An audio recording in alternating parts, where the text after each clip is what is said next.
Oremos. Santo Deus e eterno Pai que estás nos céus, aqui nos encontramos e te agradecemos por este dia, por estes momentos. Te agradecemos porque tu sempre ouves cada oração que é feita a ti e responde a cada uma conforme a tua santa vontade.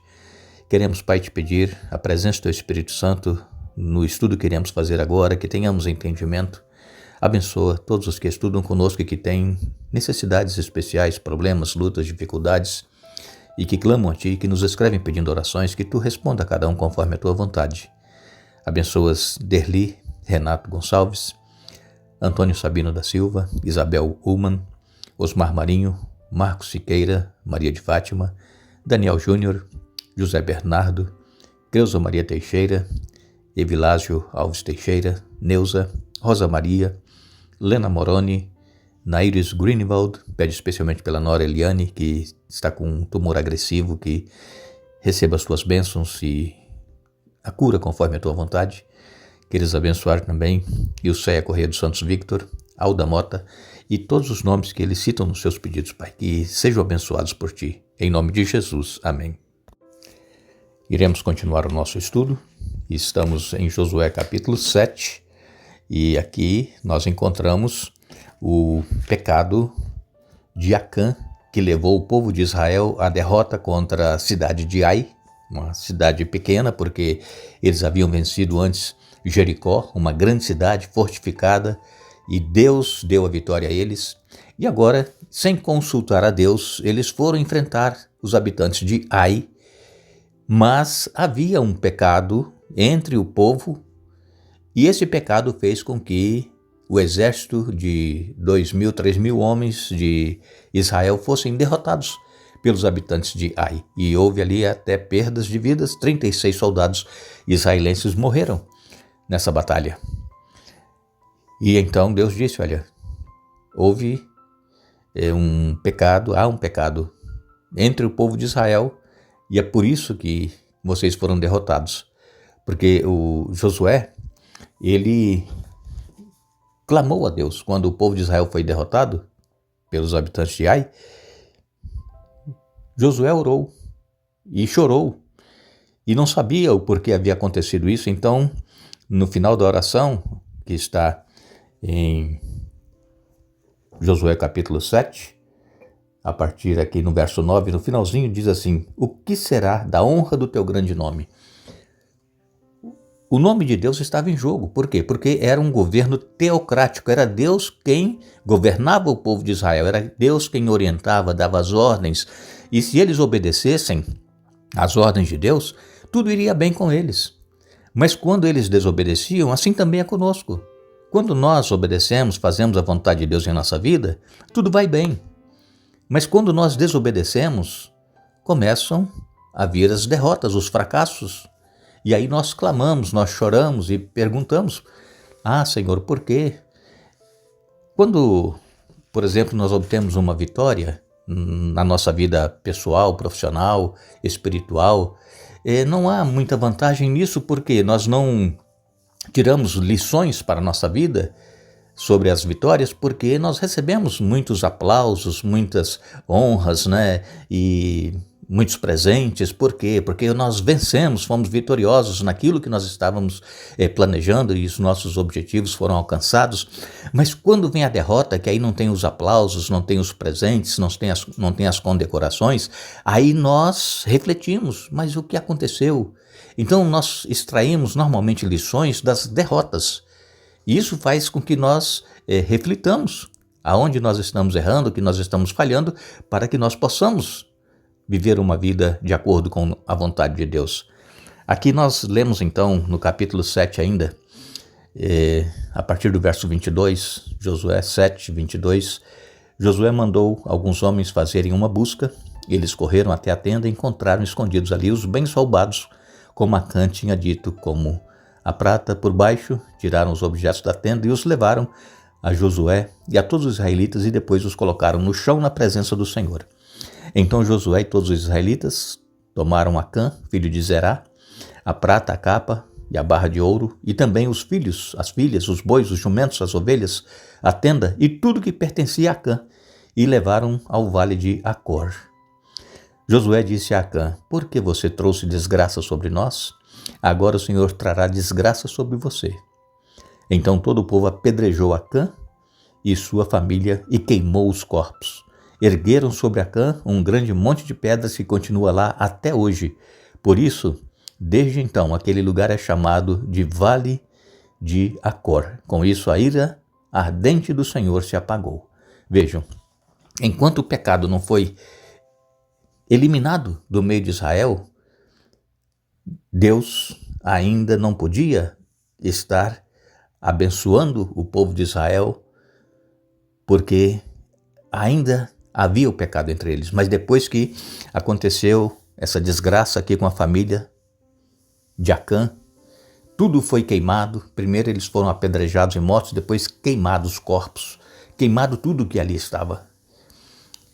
Nós dissemos para vocês no início dessa semana que quando nós temos um pecado escondido em nosso coração, um pecado oculto, isso não traz problema somente para a pessoa, traz problema para a família, traz problema para a igreja, traz problema para quem está ao nosso redor. Então veja que a família toda de Acã foi morta por causa do pecado dele. Ele teve a oportunidade de confessar, mas não aproveitou a oportunidade, o tempo de graça que Deus deu. Vejam, Deus sempre dá um tempo, uma oportunidade, um tempo de graça. E nós estamos tendo hoje esse tempo de graça. Quanto tempo você ouve pregações, ouve a palavra de Deus, ouve advertências e se mantém com o coração endurecido, se mantém relutante, não quer confessar o seu pecado, não quer abandonar, quer continuar fazendo aquilo que você gosta. Mas Deus continua dando uma graça, uma oportunidade. E hoje, quem sabe, pode ser a última oportunidade que você esteja recebendo para confessar e abandonar esse pecado que você está cometendo. Deus te ama, Deus me ama, Deus ele quer nos salvar. Aproveitemos esta oportunidade que ele nos dá cada dia, cada momento. Nós não sabemos o que vai ser de nós amanhã. Hoje ainda nós estamos aqui, mas e amanhã? Logo mais, o que pode acontecer conosco? Nós não sabemos. Mas a oportunidade é agora. É você, eu, me colocar de joelhos diante de Deus, humildemente, e confessar a Ele. Pedir o perdão, pedir forças. Deus, Ele atende quando é uma oração feita com sinceridade de coração. A pessoa está desejosa realmente de abandonar este pecado, esta falha que ele tem na vida espiritual. E aí Deus responde, e Deus dá forças, e Deus dá vitória.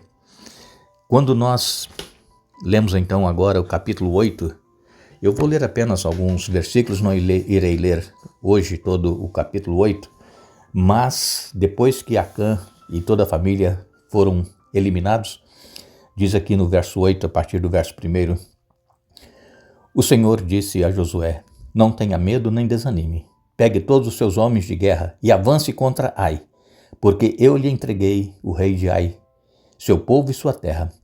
Você os destruirá como destruiu Jericó e seu rei. Desta vez, porém, poderão ficar com os despojos e os animais. Prepare uma emboscada atrás da cidade. Então Josué e todos os seus homens de guerra partiram para atacar Ai.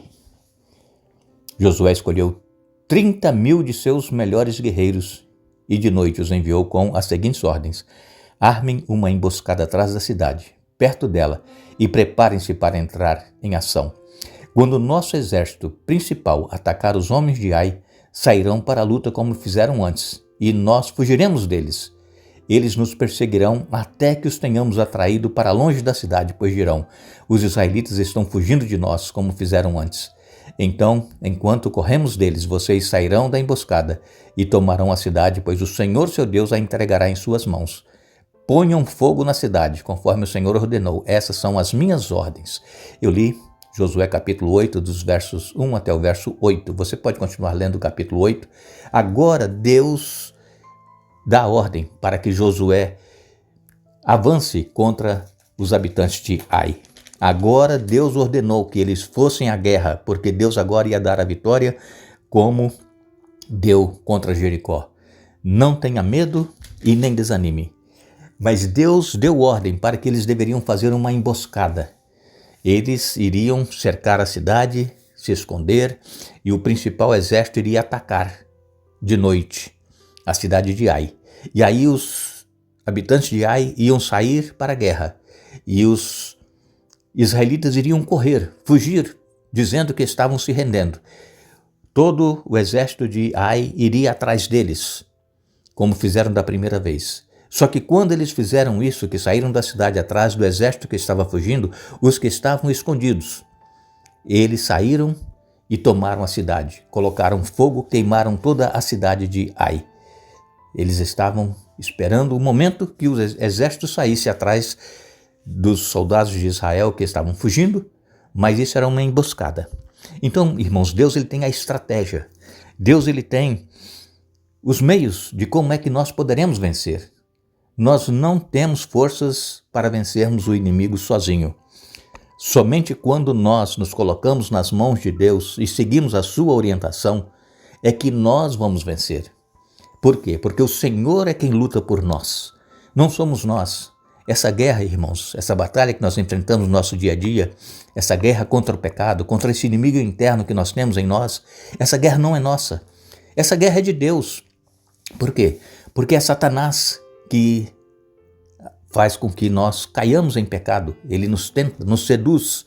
E aí nós, atraídos pela cobiça, quem sabe, ou pelo olhar, aí nós somos levados ao pecado. Mas se nós, ao sermos tentados, clamarmos a Deus, Senhor, eu não consigo vencer essa luta sozinho, essa batalha, esse pecado, essa tentação, eu não consigo. Deus ele vai lutar por nós, Deus vai nos dar a vitória. É uma luta constante, irmãos. Essa luta não é somente uma vez, é uma luta constante.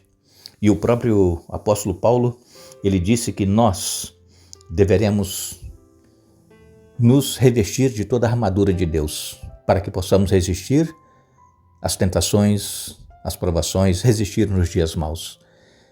Você pode ler lá em Efésios, no capítulo 6 está ali, a armadura do cristão, aquilo que Deus preparou para que nós possamos usar no nosso dia a dia para vencermos o inimigo. E essa armadura do cristão, ela é a couraça da justiça, ela é o cinto da verdade, ela é nós calçarmos o evangelho com os pés da preparação da paz, é nós usarmos o escudo da fé, a espada do Espírito, a mesma espada aqui que Josué usou. Ele usou uma espada para poder vencer o exército de Ai. E nós temos também essa espada que é a palavra de Deus. Sem essa espada, irmãos, sem nós conhecermos a Bíblia, sem nós usarmos a Bíblia, sabermos manejar, porque não adianta nada você ter uma espada e não saber lutar com ela. Nós temos que ter a espada, mas saber manuseá-la, usá-la em defesa da nossa fé. E que Deus nos dê forças para que possamos perseverar, resistir ao inimigo e ele vai fugir de nós. Que Deus nos abençoe, que Deus nos dê um bom dia. Nós vamos voltar amanhã para dar sequência ao estudo da semana, mas lembramos sempre que a vitória ela não é nossa. A vitória ela é do Senhor. Busquemos, pois, nele a força que nós necessitamos para vencermos este inimigo interno que todos nós temos. Que Deus nos abençoe.